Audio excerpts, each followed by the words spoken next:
నమస్తే అన్న, అందరికీ నమస్కారం. కువైట్లో ఈ మధ్యకాలంలో తగ్గిన బంగారం ధరలు ఏవైతే ఉన్నాయో ఉన్నట్లుండి ఒక్కసారిగా మళ్ళీ భారీగా పెరిగిపోతూ ఉన్నాయి. రోజు రోజుకు పెరిగిపోతూ ఉన్నాయి.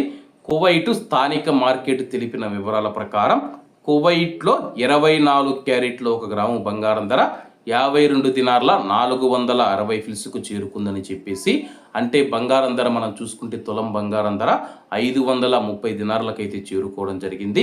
అలాగే భారతీయులు ఎక్కువగా కొనుగోలు చేసే 22 క్యారెట్ల 1 గ్రాము బంగారం ధర 48 దినార్ల 370 ఫిల్స్కు చేరుకుంది.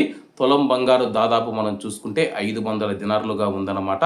అలాగే 18 క్యారెట్ల బంగారం ధర 39 దినార్ల 770 ఫిల్స్, 14 క్యారెట్ల 1 గ్రాము బంగారం ధర 31 దినార్లుగా ఉన్నాయని చెప్పేసి అంతర్జాతీయంగా మారుతూ ఉన్న ఆర్థిక సంకేతాలు మార్కెట్లు స్పందించడంతో స్పాట్ గోల్డ్ ఔన్స్కు మనం చూసుకుంటే 0.17% తగ్గి $5,198 వద్ద ట్రేడ్ అవుతూ ఉందని చెప్పేసి, వెండి కూడా మెరుగ్గా ఉంది.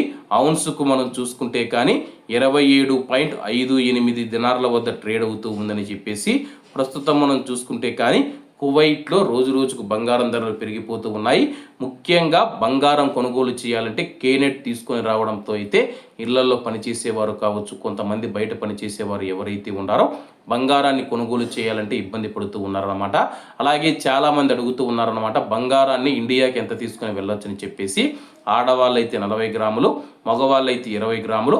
అంతకంటే మీరు ఎక్కువ బంగారాన్ని ఇండియాకు తీసుకుని వెళితే కానీ తప్పనిసరిగా మీరు కస్టమ్స్ సుంకాన్ని అయితే చెల్లించాల్సి ఉంటుందన్నమాట. 40 గ్రాములు అంటే ఆడవాళ్ళు 4 తులాల బంగారాన్ని తీసుకుని వెళ్ళొచ్చు. 20 గ్రాముల బంగారం అంటే కానీ మగవాళ్ళు 2 తులాల బంగారాన్ని తీసుకుని వెళ్ళొచ్చు అనమాట. ప్రస్తుతం ఇండియాలో చూసుకున్నా, కువైట్లో చూసుకున్నా కానీ బంగారం ధరలు ఎక్కువగా ఉన్నాయన్నమాట. అలాగే ఇండియాతో పోల్చుకుంటే కువైట్లో తులం బంగారం మీద 7-8 వేలు తక్కువగా ఉన్నట్లయితే స్థానికంగా ఉన్న మార్కెట్ నిపుణులు తెలుపుతూ ఉన్నారు. కాబట్టి అందరూ బాగుండాలి, అందులో మనం ఉండాలి. అందరికీ నమస్తే అన్న, జై హింద్.